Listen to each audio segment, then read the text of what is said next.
Want to know the latest and hottest music hitting the airwaves? Don't be left out. Listen to the Golden State Media Concepts Music Podcast. It keeps you on the loop with everything you need to know from pop, rock, hip-hop, and the top 40. And we'll throw in news of your favorite artists, concert and tour dates, and so much more. Listen no further, because this is the gold standard in music podcast.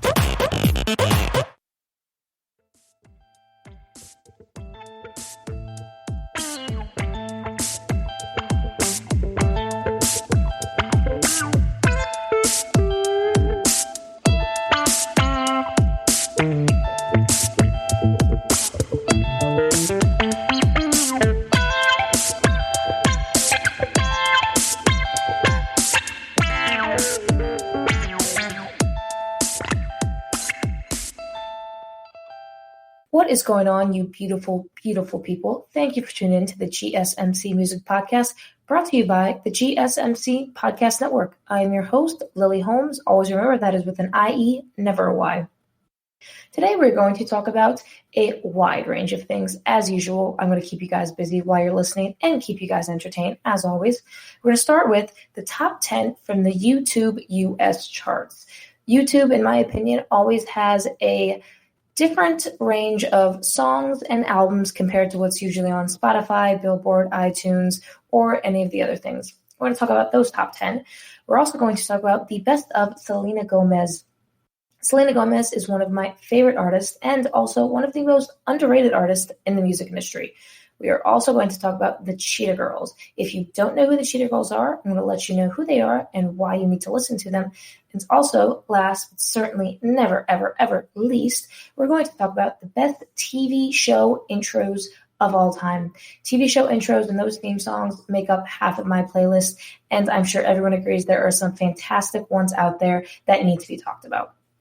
I'm sure you all have heard of YouTube and used it at least once in your life. And if you have not used it, you deserve some kind of an award in like the Guinness World Records book, because in this age, in 2021, if you're living in the United States at least, if you have not at least used YouTube once, I am very, very shocked, and that is very unheard of. But now we're going to talk about the YouTube US charts. A lot of you may be thinking, I didn't know that YouTube even had US charts or any kind of charts at all. I thought it was just a platform to watch music videos and other kinds of funny things. YouTube has turned into a lot more professional, you could say, in terms of music and all types of other things in I'd say the past 5 to 6, 7 years. YouTube has their own separate streaming service that you can pay for called YouTube Music. It is a premium service where you can, download any music, not even just music video. It's any video on YouTube you want at all and have it downloaded onto your phone. Because, some, independent artists, maybe if you're into them, they don't have all of their work posted on Spotify or iTunes or stuff like that. So it is a great service to use. I use it, and it's very, very popular, and also one of the better ways to not use some, you could say, backwoods way of downloading YouTube videos on your phone and you get a virus or something like that. I enjoy taking a look at the YouTube US charts because they differ immensely from what I can tell usually from Spotify or Billboard or stuff like that. I think people who listen to YouTube for the majority of their streaming instead of, maybe Spotify or iTunes make up quite a smaller amount compared again to Spotify or iTunes. But YouTube is still, I believe, the largest music video streaming in the world. Do not quote me on that at all. But a very, very popular place to go for music videos, and everything else under the sun that has to do with any kind of video whatsoever, as far as DIY tutorials and all kinds of other stuff, cooking, whatever it may be. But I was taking a look at, the YouTube US charts, and I saw some interesting songs in there that I actually hadn't even heard of before, and I got to discover new music while doing this. And I was also kind of shocked looking at their top 10 compared to some of their later numbers. Of course, we're going to start at number 10, and you guys are going to have to wait to hear what number 1 is, as usual. At number 10, we have Leave the Door Open by Bruno Mars and Anderson .Paak, Silk Sonic. This song does not surprise me at all. We've talked about it before. It is on iTunes, Billboard. It's on a few different charts. I've mentioned it before. Song is definitely okay. Bruno Mars sounds phenomenal, as he does in every single song he sings.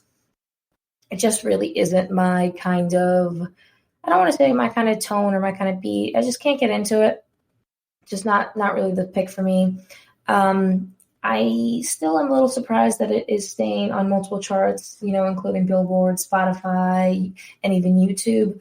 But I mentioned before, I think that has a lot to do with Bruno Mars coming back into the music industry.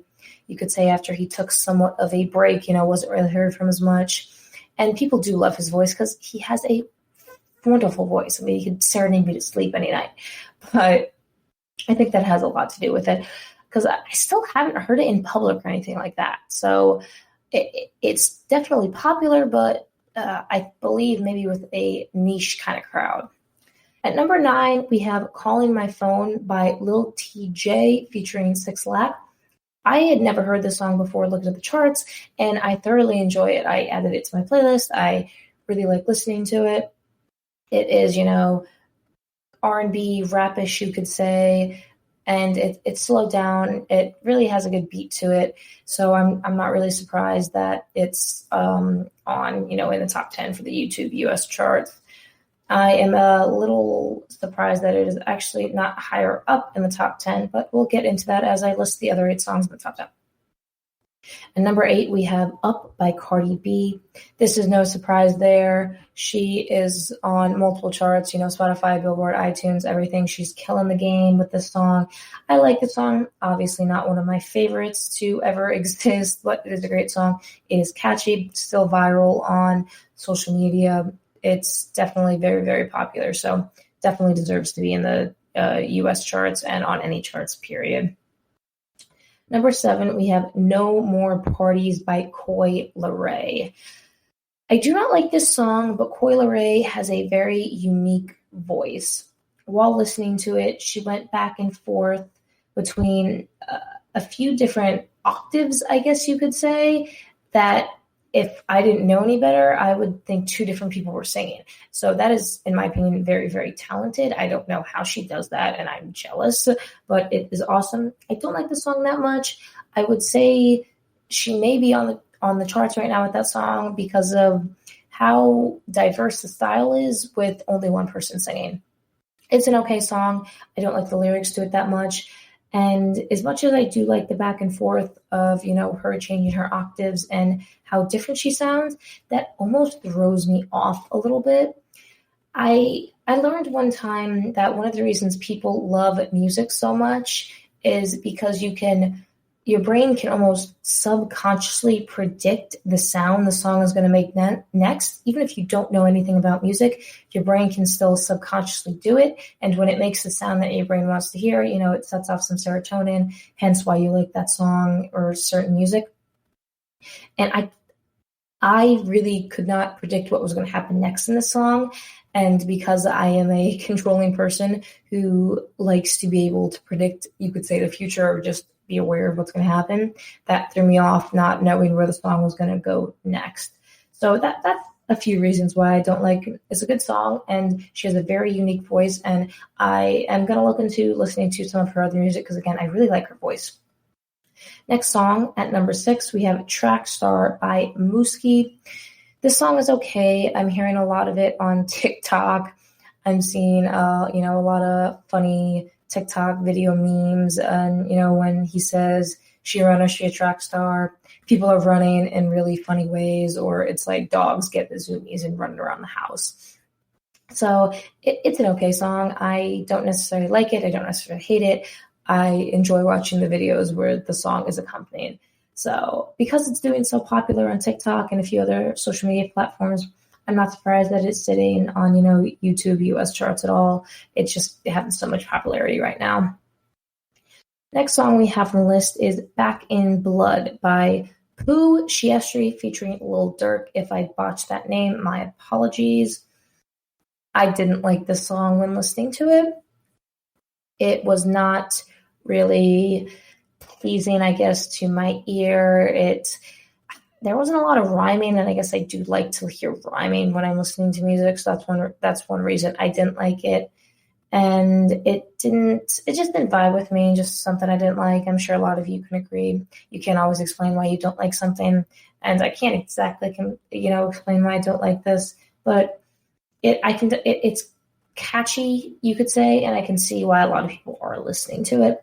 There are a few other songs I would think, I would like to see at that number 5 spot compared to this one, but good for Pooh Shiestri featuring, Lil Durk. That's awesome for them to be on 5 in the top 10 of the YouTube US charts. Sitting at number 4, we have Rough Riders Anthem by DMX. Before I get into detail about the song, I would just like to add that rough is spelled R-U-F-F, like a dog who's, maybe barking or roughing, anything like that. So that made me like the song on a very surface level when I saw it. I love dogs more than life, so when I see anything that has to do with dogs, I get really excited. So because of that, I kind of already like the song. Other than the rough, I'm not a huge fan. I'm sure everyone has heard DMX has recently passed away, and it, very heartbreaking because he was a very, very talented person. He has a lot of great music out there. And this song, Rough Riders Anthem, it is a good song for sure. It's not really up my alley, but, it's a good song. It's catchy. He has a lot of great lines in it, just like he does with a lot of his other songs. So, and because he just recently passed, I know a lot of people are reminiscing and listening to a lot of his music. So I think that's probably a big reason it's sitting so high up in the top 10 for the US charts right now. The unfortunate part is, when someone passes away, you start thinking about them a lot. And, especially famous people, they watch their movies. You'll see marathons on TV after, an actor or actress will pass away. They'll play their movies or their TV shows. And, same thing with music here. DMX has recently passed. So a lot of people are, listening to his music and just realized that he was a really, really good artist. So good song, not really up my alley, but good song.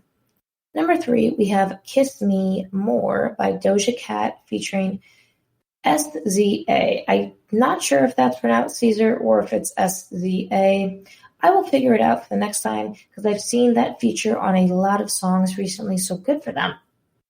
I like the song Kiss Me More. I really like Doja Cat.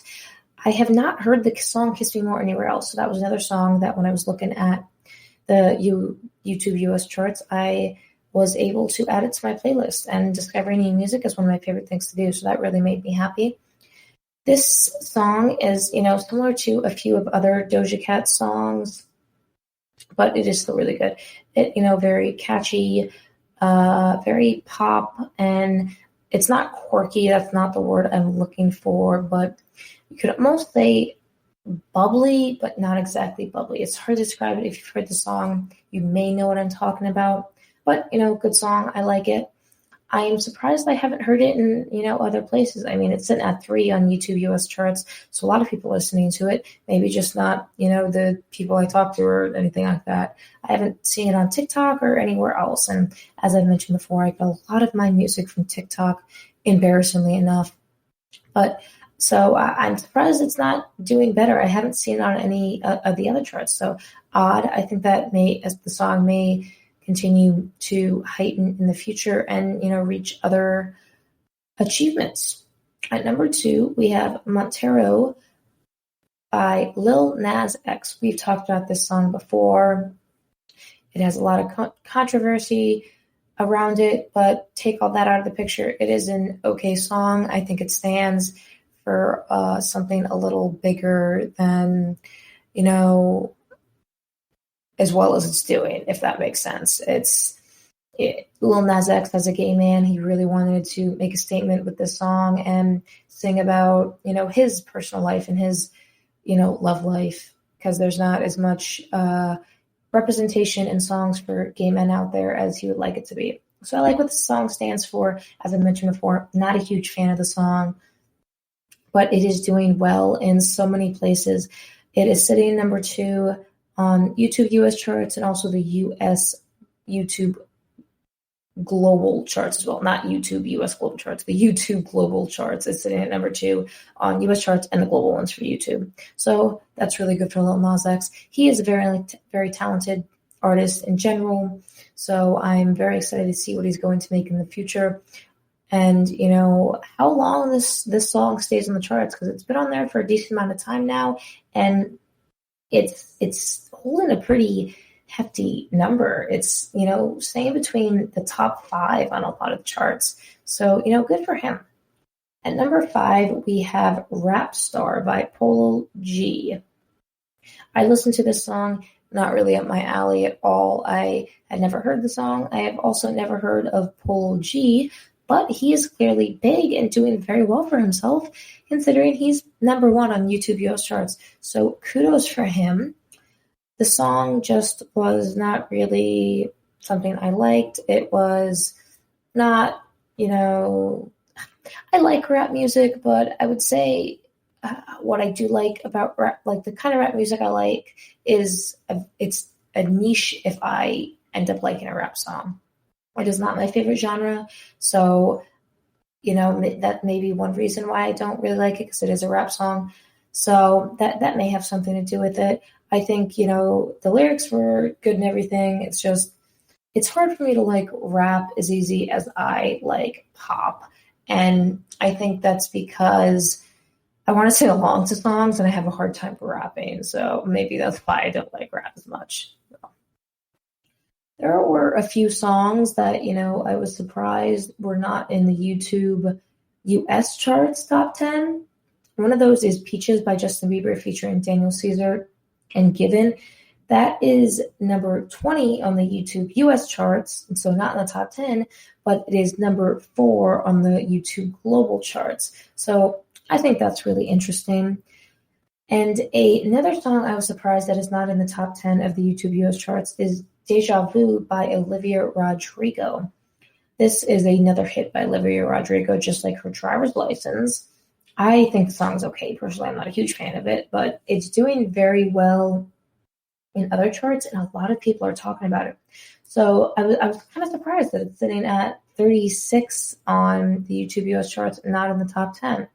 So that is, you know, I always almost get humbled when I look at charts, whether it's, you know, Billboard, Spotify, YouTube, iTunes, whatever it is, because when I'm listening to music, I think I can assess how well it's doing and where it's going to sit on the charts. And then I go and check it out, and it's not nearly where it is. And then I remind myself that I am just an average 21-year-old who likes music, and I don't have much background and don't really know what I'm talking about. After we come back from the break, we are going to talk about the best of Selena Gomez, one of the best underrated artists in the music industry. And don't forget, later on, we are going to talk about the best TV show intros. We'll be right back. Always on the go, but the day just won't be one without your Hollywood fix. Let Golden State Media Concepts Entertainment Podcast take care of that. An all-inclusive look of pop culture.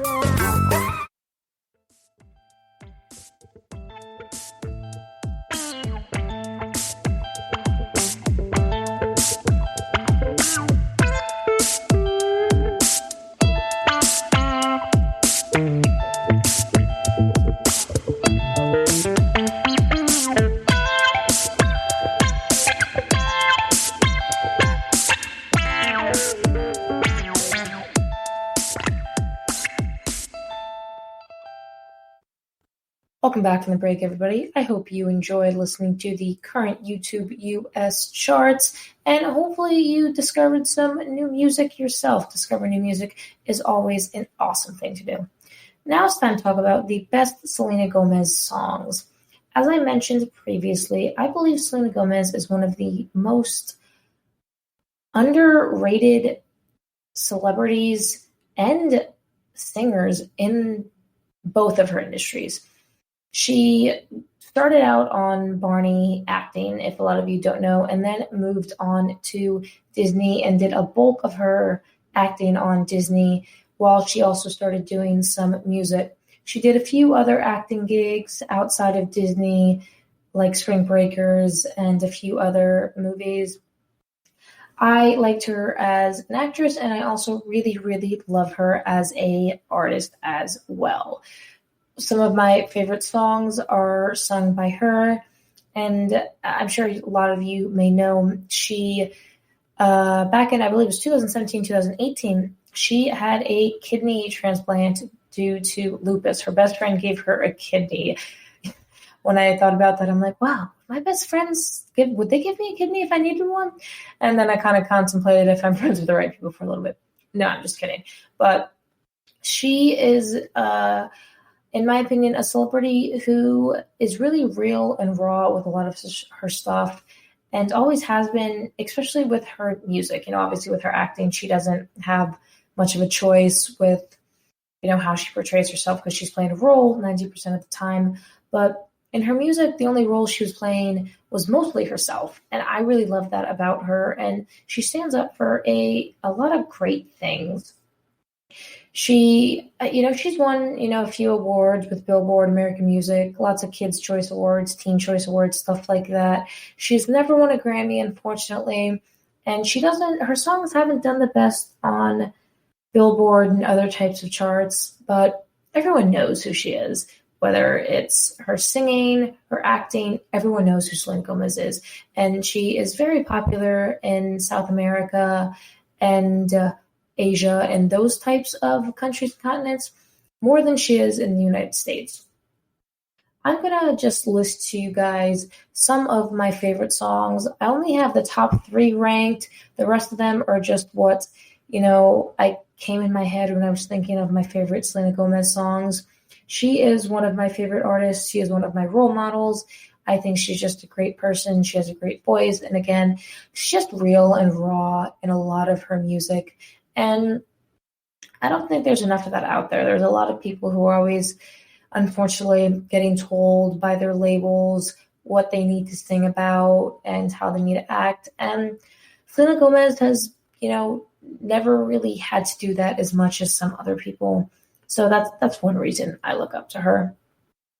First song we have on the list here is, I'm sure all of you have heard it, or at least once, Come and Get It. It came out, around 2012, 2013, around that time.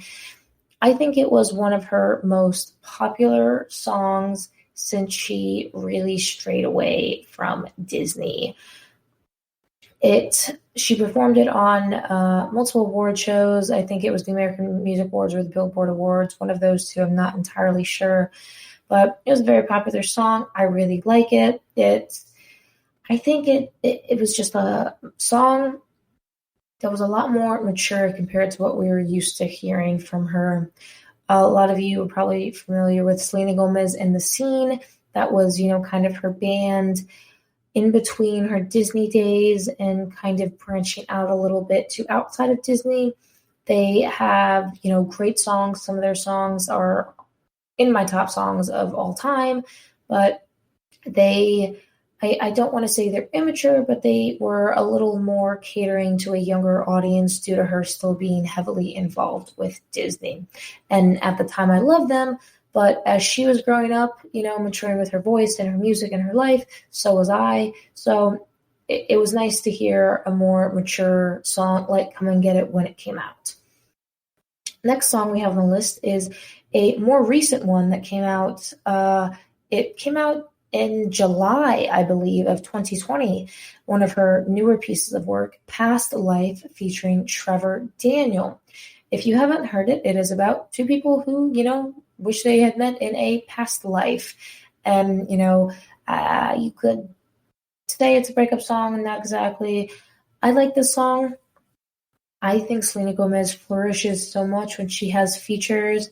I am not really familiar with Trevor Daniel and his work. He does phenomenal on this song, however, and I really like it. This definitely was a lot more mature than, all kinds of her other music, but I really, really like this song, and it was one of the first pieces of work we had gotten from her in a while.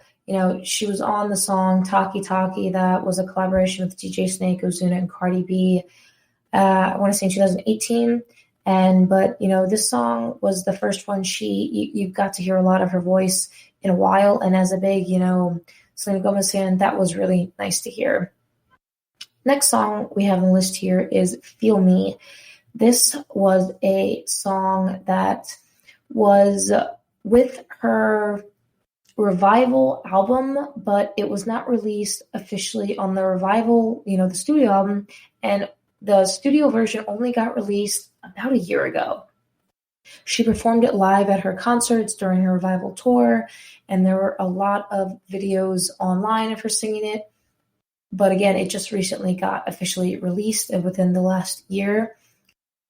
It is definitely you could say breakup song. She's just talking about she, wants her ex to, be thinking about her when they are with whoever they're with now and just realize how much they lost while losing her, So good song for that reason. And it's just a really good one in general. The next on the list here is Lose You to Love Me. This is a huge, you could say, I don't know if I want to call it a coming-of-age song. I kind of do and I kind of don't at the same time. It is a great song. It is about just talking about how you need to lose someone in order to find yourself sometimes. And I'm sure a lot of people can agree with that, especially if you get into a relationship at a young age when the two of you maybe grow up together and you reach adulthood. Not everyone is able to find themselves in a relationship. Sometimes they have to, leave that relationship to go find out who they are and what they really want in life. And, in this case, Selena is just singing about she had to lose the partner she was with in order to love herself and gain some respect from herself. It is a great song that really shows how talented her voice is. And it, I think, was a big, big deal in terms of, since she had released music before, because this is another single that you hadn't heard from her in a while. So it was a big deal for her fans as well to finally hear her voice and hear her, you could say, address some issues that media was talking about in reference to past relationships and things like that, she addressed in the song. Next on the list, we have Like a Champion. This is off her Stars Dance album. This album is the same album that the song Come and Get It is off of. It was in the stepping stone of making more mature music. It is one of my favorite songs off of that album particularly. It is a fun dance song. I believe her whole album, Stars Dance, is a more, you could say, club music album. It's really the majority of it is upbeat stuff that you really, really want to listen to, and you just have a good time hearing it. And there's not much weight behind the lyrics. Next on the list, definitely one of my favorites, we have Good For You featuring A$AP Rocky. This is a huge song when I think of her maturing as far as lyrics and things like that. And A$AP Rocky he does a great job on this track, just like he does with any others. I think they work very, very well together. This song is a slowed down one, but it's still I still really like it. I'm sure by now you guys know I don't like slowed down songs as much as I like upbeat, fast-paced songs. This is, not that case. I really enjoy this song. I also am a little biased because I mentioned before, Selena Gomez is one of my favorite singers. So I love about 95% of her work. And the times that I don't like some of it, it's something that there's a big reason why I don't like it, but I really do like it. This is one of my favorites. And I do mean that in more than just I love whatever she makes way. Next one, we have Me and My Girls. I really like this song. It's just fun to listen to. It's just talking about, like you and like your girlfriends, you're going to go out, you're going to have a good time. You're not, worried about meeting someone or anything like that. So it's not a breakup song or anything like that. Really good. Next one, this is from her, you could say, Disney days with Selena Gomez in the Scene, Naturally. Fun song, upbeat, fast-paced. You could almost say I don't want to say club music, but party music for sure. I love party music. Next one we have on the list is Wolves. I really, really love this song. My boyfriend says that I played it so much in the car at one point that now when he hears it, he wants to rip his ears off his head. My boyfriend's very dramatic, but I did overplay it a lot at one point. It is one of my favorite songs. She performed it on the Ellen Show, and this is another one of her songs that I believe really showcases her talent and how good of a singer she actually is, and how much her voice has matured since she started singing. She's been singing for over 10 years now, from the time, she was 14, 15, and now she's 27, 28. So you've really been able to hear her voice change in so many ways, and Wolves is definitely one of them. Next on the list, we have Taki Taki featuring DJ Snake, Ozuna, and Cardi B.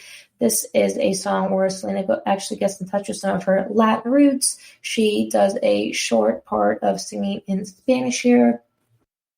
The whole song is awesome. I've mentioned before, I love listening to Spanish music, even though I can't speak Spanish. I really enjoy listening to it, and it's just fun. Taki Taki was a great song.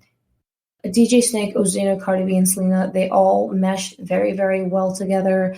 It has rap, it has singing, it has Spanish rap, it has everything in it, and it is just a really, really great song. Definitely a party song. Next one we have on the list here is Hands to Myself. This is probably another popular one you guys have heard of before. It is, just singing about she can't keep her hands to herself. So, nothing. It's a mature song for sure compared to what she's sung in the past. One of my favorite lines is can't keep my hands to myself. I could, but why would I want to? So that's really good line I like in there. And the rest of it is just fun to listen to. The next one on the list, we have Kill 'Em With Kindness. This is off her Revival album that I believe, that is my favorite album, and I believe one of her best albums out of all the music she has produced. It is, I believe, her most mature album. It has a different tone to it than a lot of her other music that I'd say a lot of her fans are used to hearing, coming since she came from Disney. But the song Kill 'Em With Kindness, it just talks about there's a lot of bad stuff going on in the world, and your words can really be hurtful. And she's just saying, don't retaliate being mean, just kill them with kindness. That you've all heard it before.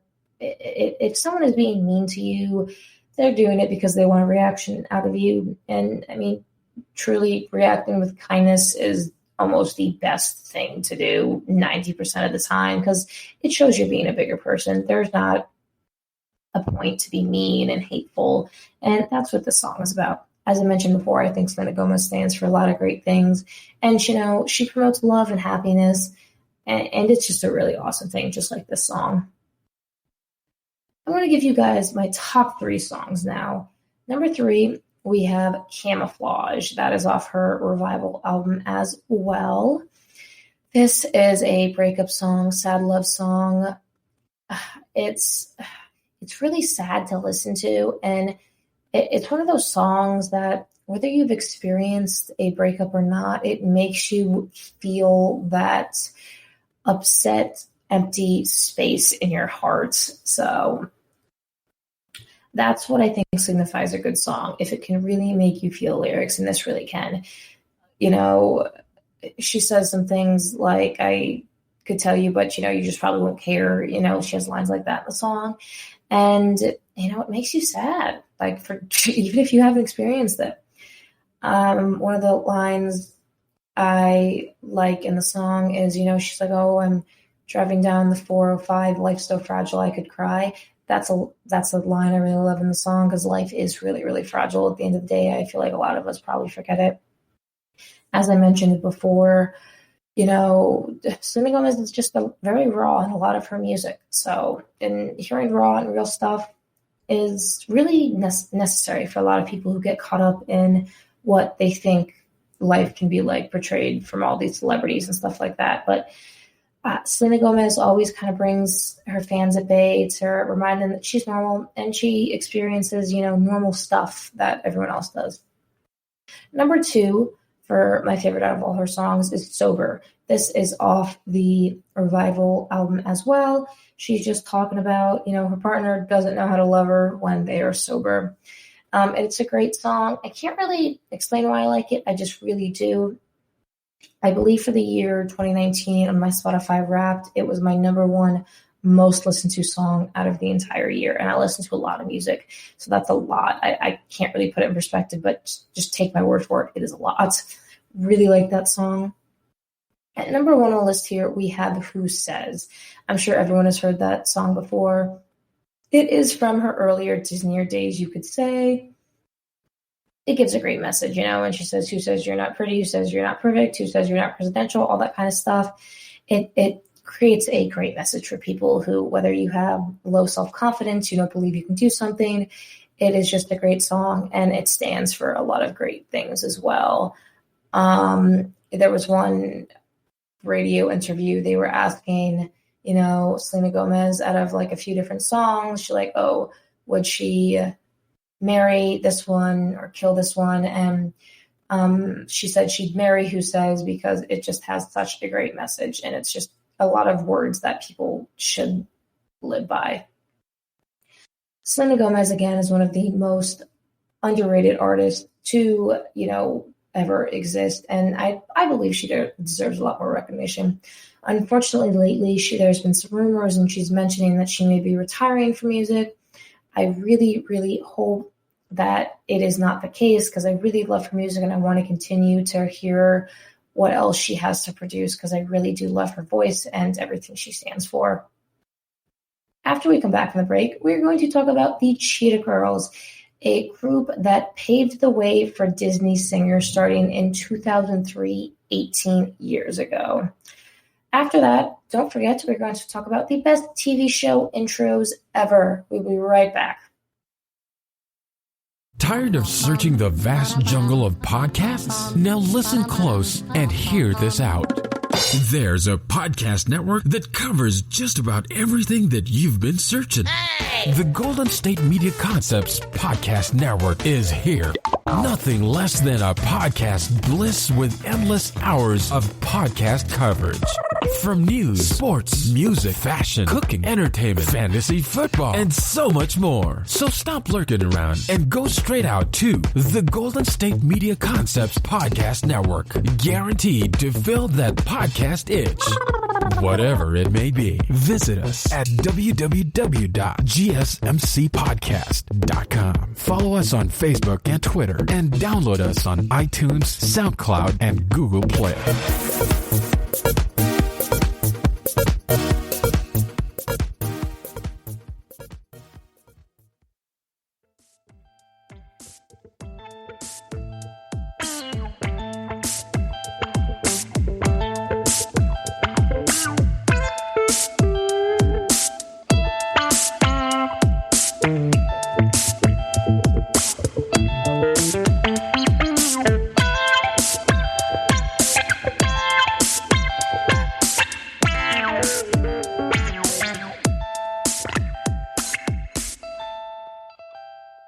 Welcome back from the break, everybody. We are going to be switching gears from one wonderful artist, such as Selena Gomez, to other multiple wonderful artists as the Cheetah Girls.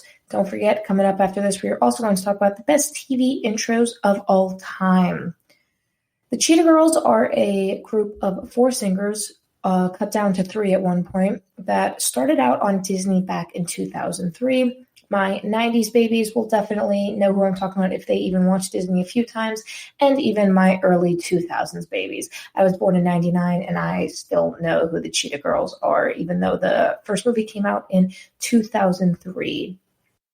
Now, a lot of you may know Disney has a lot of popular music involved with it, and looking back on it now, I think the Cheetah Girls paved the way for the movies like High School Musical and Camp Rock and Let It Shine and all kinds of those musical dancing, singing movies. Again, the Cheetah Girls came out in 2003. It was a group of 4 girls. One of the, I'd say, most popular ones being Raven Simone at the time. She went on to get her own TV show and had multiple roles on so many other platforms and is still around to this day doing things. And It started out with, a movie about 4 girls in high school. They were all best friends and they all loved to sing. And they were trying so hard to get their start in the music business, even though they were so young. And they eventually tried out for the talent show. And they ended up doing, well, they didn't win the talent show, but they did so well and got so much recognition out there that they ended up getting signed with a label at one point, where they got the opportunity to sign with the label. And part of the climax of the story, the label was trying to change them and all that kind of stuff. Their first EP, called The Cheetah Girls, came out in 2003 along with the movie, the TV soundtrack. It was number 1 on the Billboard Kids album charts, and it stayed on the Billboard Kids album charts for 175 weeks. That is almost 4 years straight. I love the Cheetah Girls a lot. Back in 2000, I don't remember when the movie came out in 2003. I think I remember watching it for the first time when 2006, 2007, around that time. And from then until now, I still love the songs and I still listen to them. 170 weeks on the charts is absolutely amazing. That the first soundtrack has absolutely bangers on it, just like all of the other movies. The album actually did better than the Frozen soundtrack. The Frozen soundtrack never hit number 1 on the Billboard Kids album charts. It only hit number 2. By the way, number 2 is awesome, great, nothing, not bashing or knocking Frozen in any way, but to put in perspective how popular the Cheetah Girls EP, the first TV soundtrack album, was when it came out back in 2003. I mean, it did better than Frozen, and I'm sure everyone agrees at one point. We all wanted to rip our hair out from hearing the Frozen soundtrack so much, especially for those who maybe have kids, younger siblings, nieces, nephews, anything like that. They had, as a group, they had 2 studio albums and 3 soundtrack albums. Because the TV soundtrack in the first movie did so well, the girls decided to form a group separate from the movies, and they called themselves the Cheetah Girls. They ended up doing a tour. They did well. Again, 2 studio albums. The soundtrack for the first movie was certified double platinum by the RAAA for having over 2 million copies shipped out all over the world. 2 million copies back in 2003.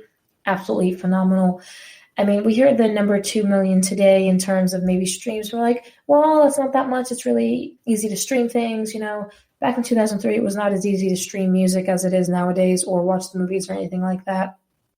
So 2 million is amazing. Again, I'm a huge fan of the Cheetah Girls back when I was a kid and even up until now. The Cheetah Girls 2 soundtrack was also certified platinum, and they had sales of 1 million copies.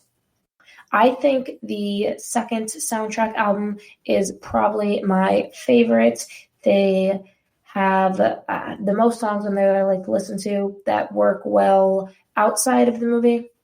I've mentioned before when talking about musicals and stuff like that and TV soundtracks, I think not all TV soundtracks songs can fit well without the movie or the TV show. And I think especially the Cheetah Girls 2 soundtrack, a lot of those songs fit perfectly fine without, needing the choreography or the scene that it is played in the actual movie.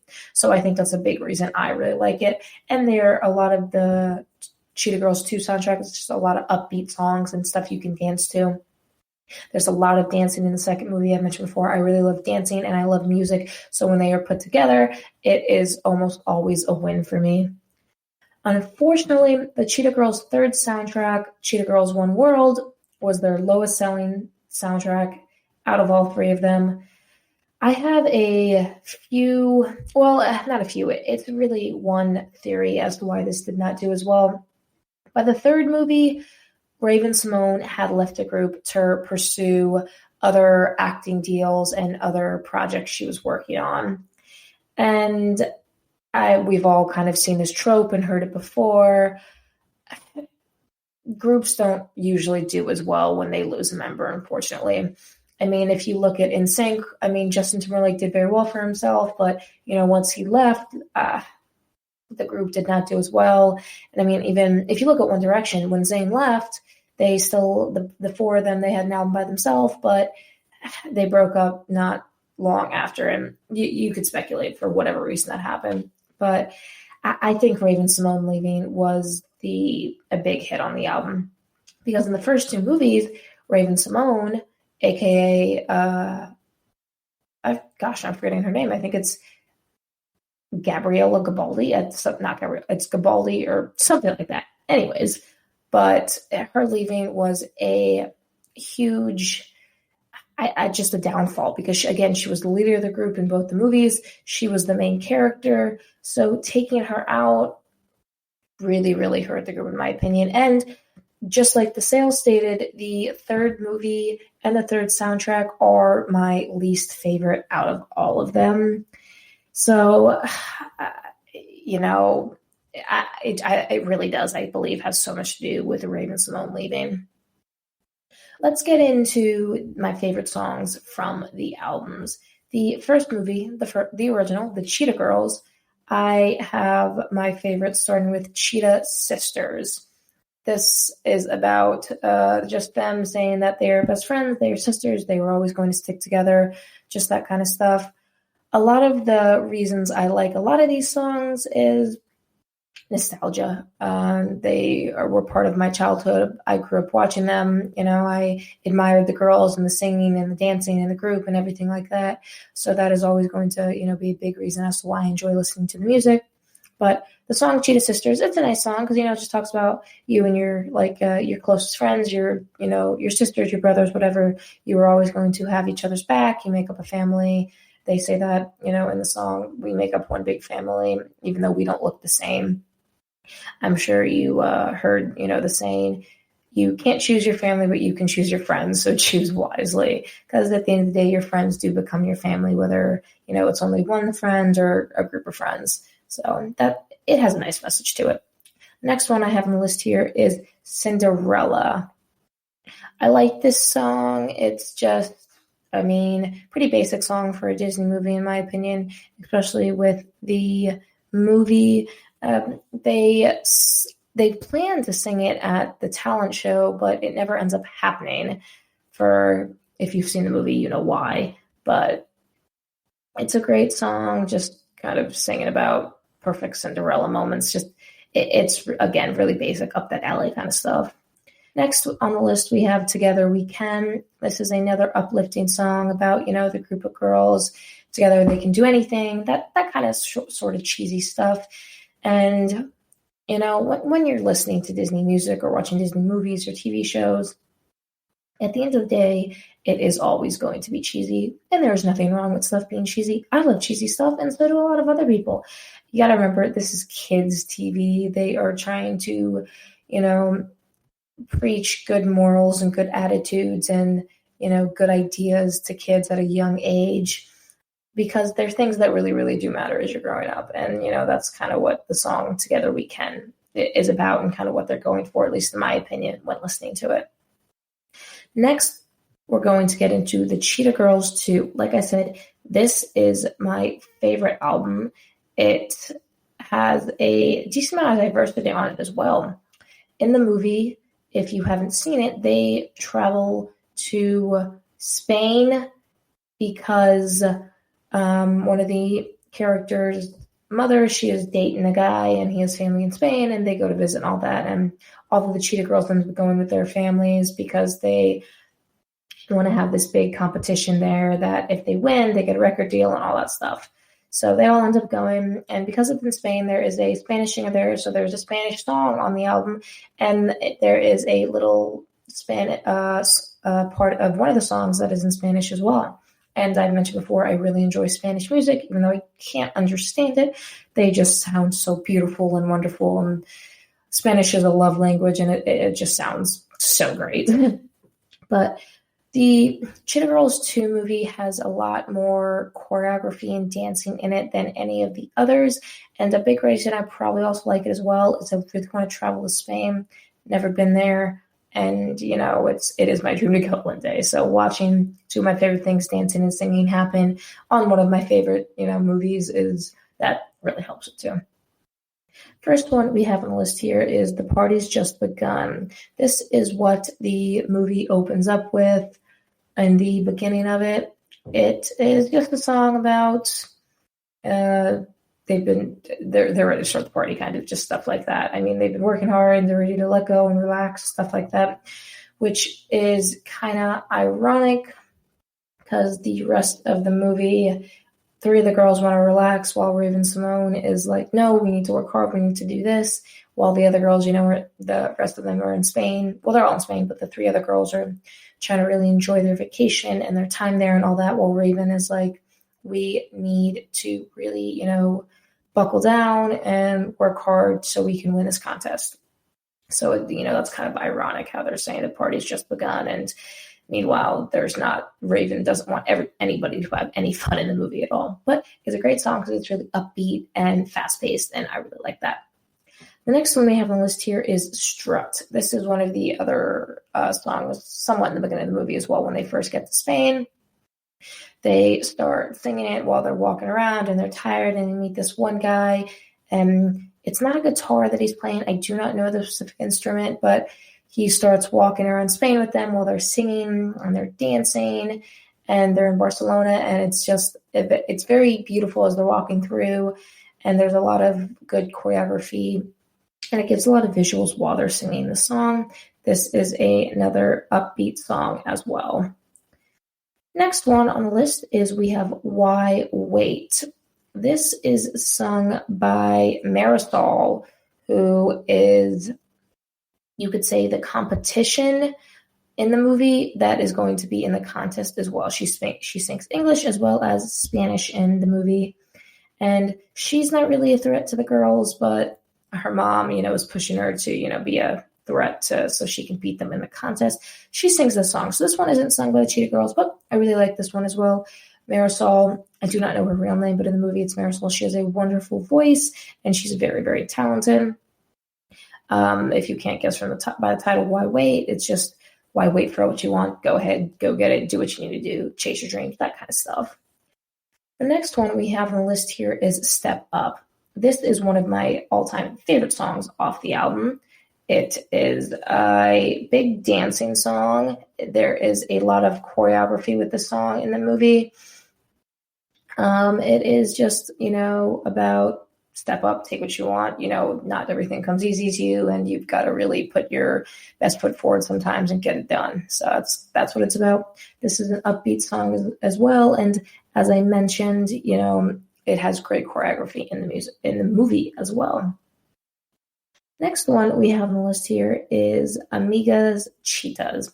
This is very similar to the Cheetah Sister song from the first movie. The only difference is, well, not the only difference, there's a few differences, but same kind of theme. They're talking about, they're best friends, they're the Cheetah Girls, they're in it together forever, and also that you need your friends. Whether guy, girl, whoever, you need friends around. At the end of the day, some people can sit here and be like, oh, I'm a loner, I don't want to be around people, but you truly do need friends at the end of the day, even if you don't have to see them all the time. Just when certain stuff happens, you want them around, and that's what the song is about. It also has a short part where Marisol sings in it. She sings the Spanish part. It is sung in the end of the movie in the contest, and this also has great choreography as well, so it is very entertaining to watch and hear the song. That makes it so much better.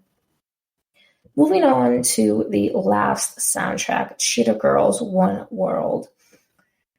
This is, this is my least favorite soundtrack and my least favorite movie. It was shot in Egypt, I believe, and it was so awesome that they got to travel and they got to go experience that. But unfortunately, it just didn't do that well. And again, I think it just all goes back to Raven not being in the group and not singing on the soundtrack. I only like one song from this album, and it's Dance Me If You Can. And I like it because it's very it's almost high school musical-y, if that makes sense. It gives me High School Musical vibes when listening to it. It is almost like it is the musical, like the song itself belongs in the musical. And the Cheetah Girls, they're not musical movies. They're all about, the people who want to, like the four singers who they want to be singers. High School Musical is a little different, obviously. If you've seen it, it is an actual musical. The song Dance Me If You Can, I like it because it almost fits in as if it was to belong in a musical, but it also doesn't fit in because the Cheetah Girls is not a musical. Although, I do like it because it's a very competitive song. It's, you're listening to it and it's like two people almost could be going back and forth on if you're a better dancer than me and stuff like that. So besides that, I don't really like any of the other songs off the album. And I would like to see there to be a Cheetah Girls reunion one day. And maybe they do like a tour or something like that. Because they did tour on their own, separate from the movie, because they did create that separate group. But unfortunately, I heard there was a lot of drama with the girls. And I don't really see it happening. But I can still dream. If you haven't seen the Cheetah Girls or heard any of their music, I would definitely highly recommend looking into it. It's just such great music, especially if you like more pop, upbeat, cheesy kind of stuff. After we come back from the break, we are going to talk about the best TV show intros. This is one of my favorite things to talk about because I love TV show intros. I know some people hate them, but they are the best part of shows, in my opinion, because I have a hard time even paying attention to shows. So if there's some music thrown in, I get very excited. We'll be right back in a few minutes. Watching TV has changed over time. Streaming has become the new norm. That's why Golden State Media Concepts television podcast dives headfirst to the world of cord cutting. Want to be on the loop of what's hot in Netflix? Or if it's not a preference, what about original shows in Hulu? We've got you covered. Join us as we fill in the blank and talk about movies to stream and what show you should be binging. This is the Golden State Media Concepts television podcast.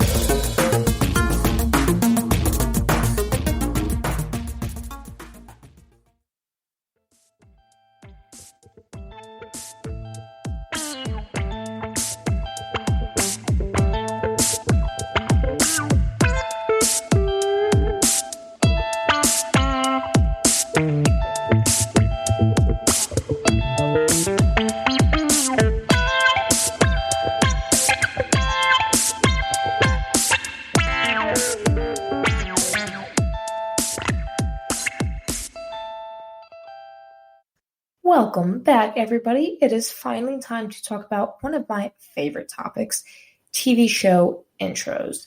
Now, if you're someone who doesn't like TV show intros like the theme songs, I am really curious as to why, and I am begging you, please leave a comment, review, message on Instagram, Twitter, anything. I'm very curious as to why you don't like them. My boyfriend is one of those people. Every time we're watching a show, we want to skip the intro, like on Hulu or Netflix, you have that option to skip intro. And one, it's almost upsets me that it is even an option, because how do you not like the intros? One of the reasons he doesn't like them is because he watches a lot of anime, and from the people who watch anime, they could probably agree those intros are decently long. I know, I forget what show I was watching with him. It was an anime, and the intro was like 2.5, 3 minutes long. And I personally wouldn't mind that much, but if you're not there for the intro and you're there for the TV show or I could definitely see why that's getting under your skin because you want to get to the TV show already. Right now, I'm watching a show with my boyfriend. It's Orange is the New Black. I'm rewatching it, and he's watching it for the first time, and he keeps skipping the intro on me, and I'm like, this is one of my favorite songs. What are you doing? So I really love TV show intros. I have a hard time paying attention to TV shows. I just have a short attention span. So it takes me a long time to get into them. So the music, the TV intro is usually the best part for me. It's just awesome. I am going to actually give you guys my first pick for the TV show intro best songs. I don't usually do this, as you guys know. I usually start with my bottom, and I'll make you guys wait to hear number one. I'm going to give you guys number one, and then the rest of them just kind of don't really follow any specific order. My number one is One Tree Hill. That song is I Don't Want to Be by Gavin DeGraw. One Tree Hill is my favorite show ever. Like, not even joking, my favorite show ever. It has 9 seasons. If you haven't seen it, I would definitely wholeheartedly recommend watching it. It is a drama. You could definitely call it a teenage soap opera, whatever you want to call it. I love it. It has such great acting, so many great scenes, a lot of good, you could say tropes, but tropes that deserve to be, talked about and acted out. Good-looking people, so that always helps. But something interesting about the show is, when they were kind of looking for a TV show intro and they picked Gavin DeGraw's I Don't Want to Be, he didn't really have much of a start. He wasn't, too big in the music industry at the time. And this TV show and the intro, using his song, really pushed him forward and kind of started his career. After the first season premiered, even after the pilot premiered, a lot of people were talking about the song and people really, really liked it.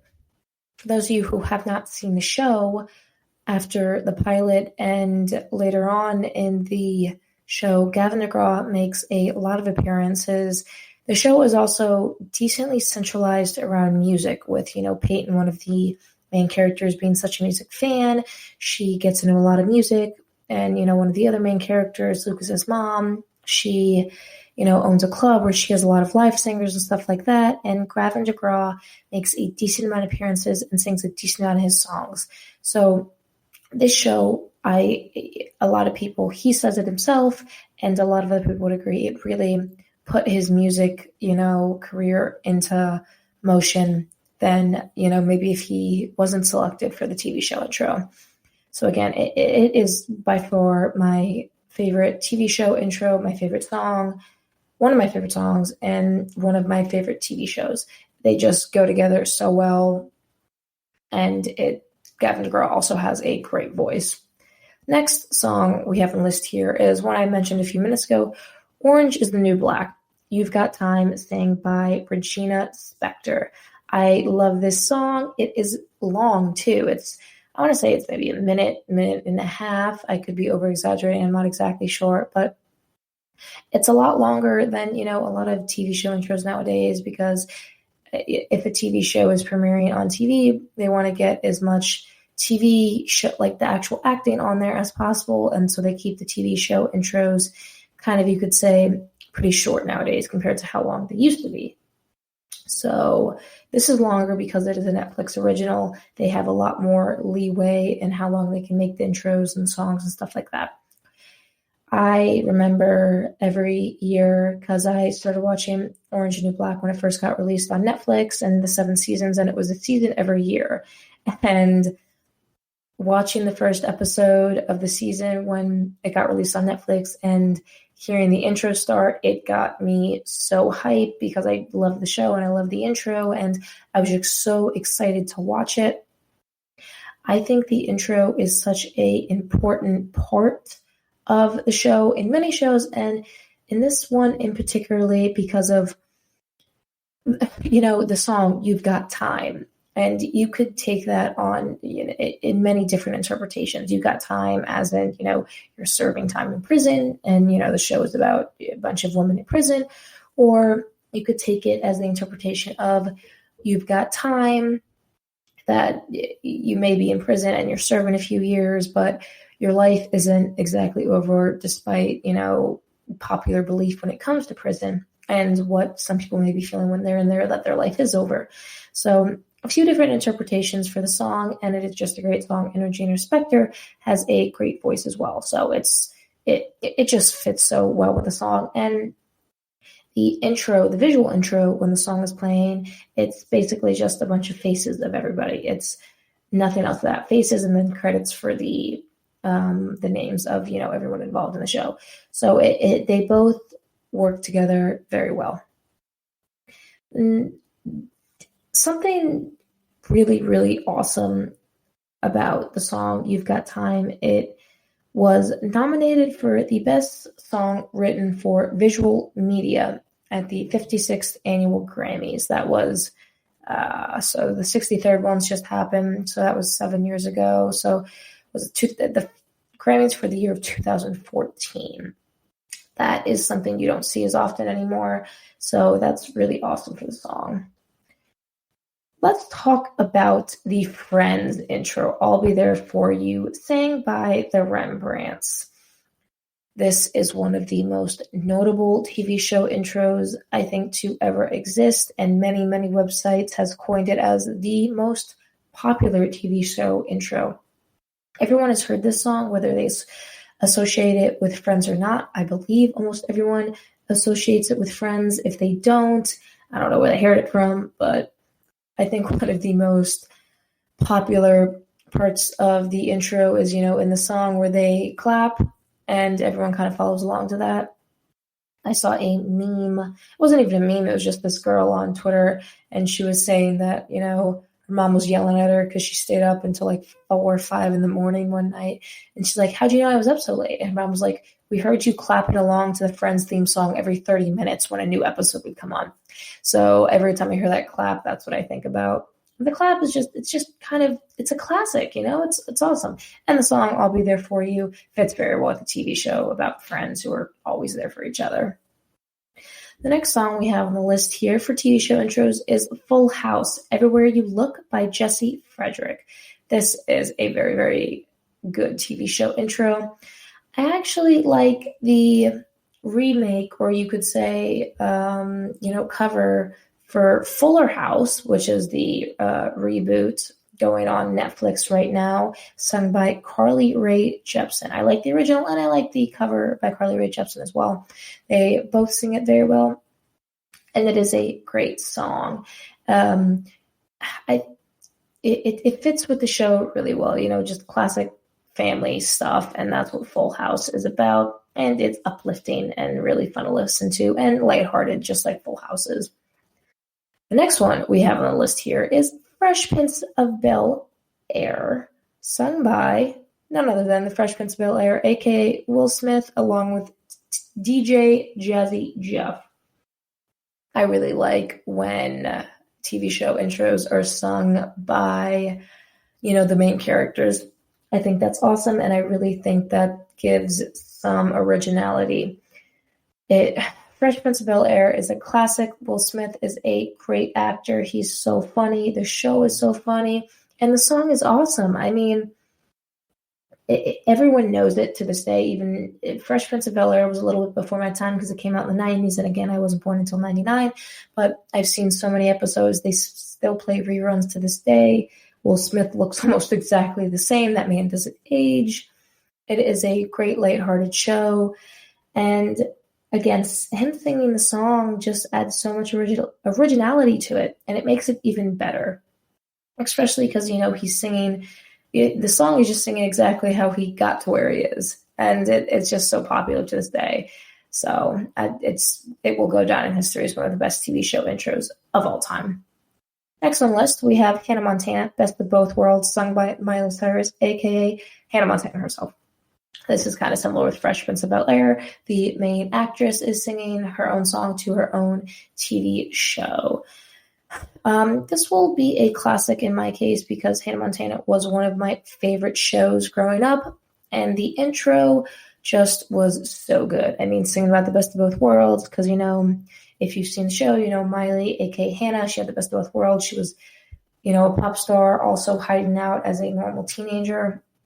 And it's such a upbeat song, and it is just perfect for kids and just perfect for me at this age still. At the age of 21, I still listen to it. I still rock out. It is awesome.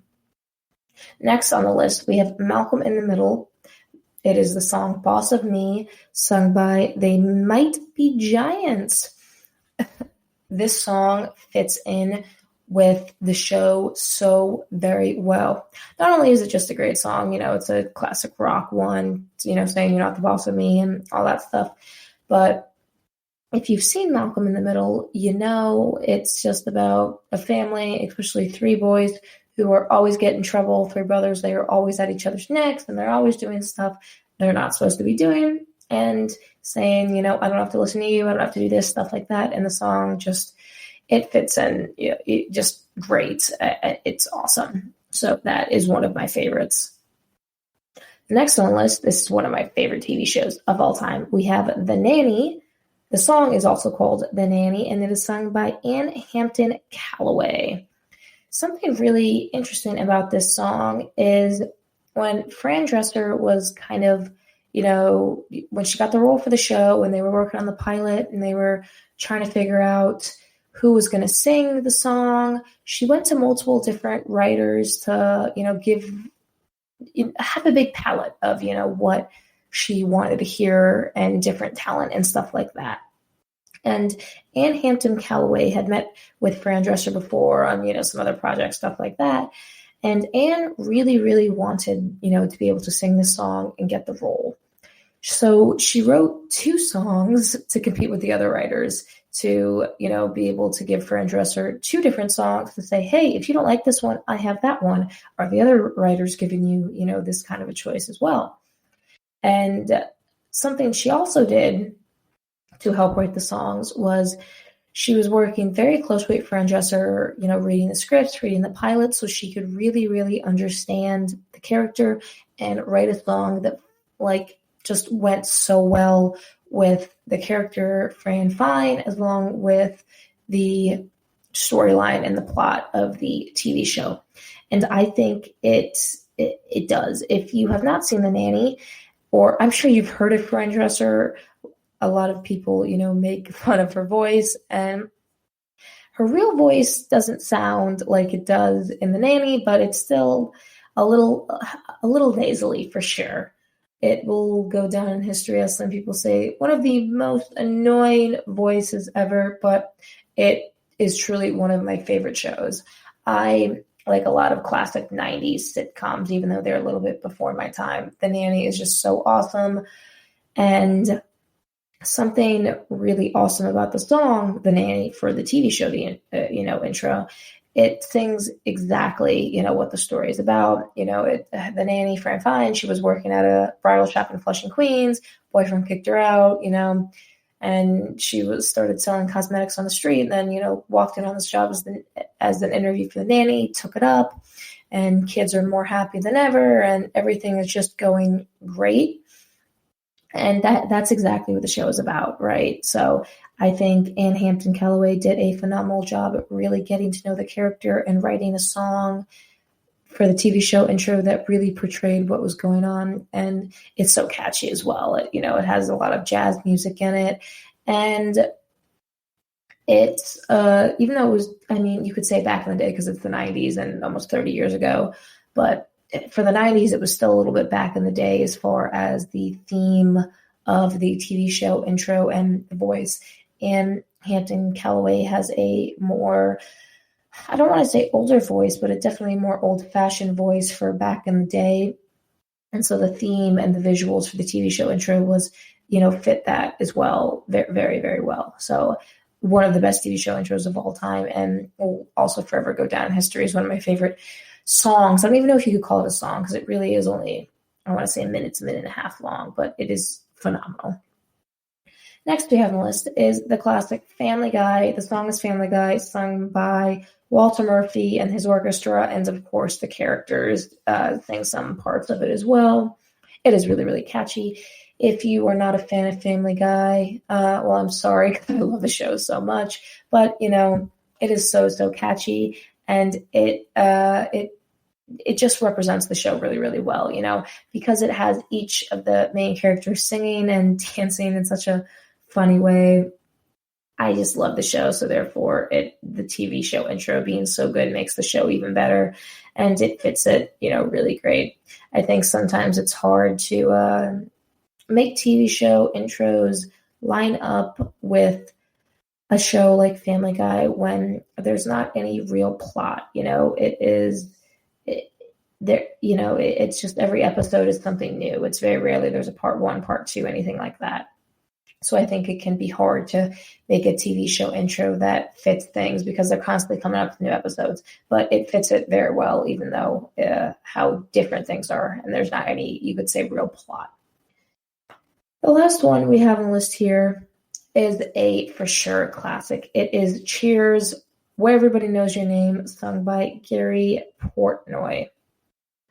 This is a for sure classic. Again, Cheers is ahead of my time, but it is one of the best songs for a TV show intro. Everybody knows it, and it's just a classic saying, where everybody knows your name everywhere. It is great.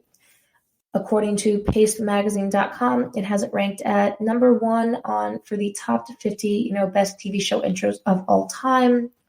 Cheers, I think it's a good show. I don't watch it often. I've seen the reruns. Good show, not one of my favorites, but the TV show intro is just so popular, and it is very light-hearted and heartfelt, and will just be one of the best ones to ever exist. It really will be, no matter what time or decade or generation we're in. I think it will continue to be known as time goes on. TV show intros, I hope, never go anywhere, because they are my favorite part of TV shows, and I'd be very upset the day that they just become obsolete. Thank you guys so much for listening to the GSMC Music Podcast, brought to you by the GSMC Podcast Network. I would like to ask that you all please remember to subscribe to the show and write a nice review. It really helps us out. Let me know if you're one of those people that don't like TV show intros and why. I'm very curious. Also, give us a follow on Facebook, Twitter, and Instagram. Let us know what you guys want to hear so we can give you the best entertainment possible. Thank you guys so much for listening. Remember to stay healthy, wash your hands, take your vitamins. We'll see you next time. You've been listening to the Golden State Media Concepts Music Podcast, part of the Golden State Media Concepts Podcast Network. You can find this show and others like it at www.gsmcpodcast.com. Download our podcast on iTunes, Stitcher, SoundCloud, and Google Play. Just type in GSMC to find all the shows from the Golden State Media Concepts Podcast Network, from movies to music, from sports to entertainment, and even weird news. You can also follow us on Twitter and on Facebook. Thank you, and we hope you have enjoyed today's program.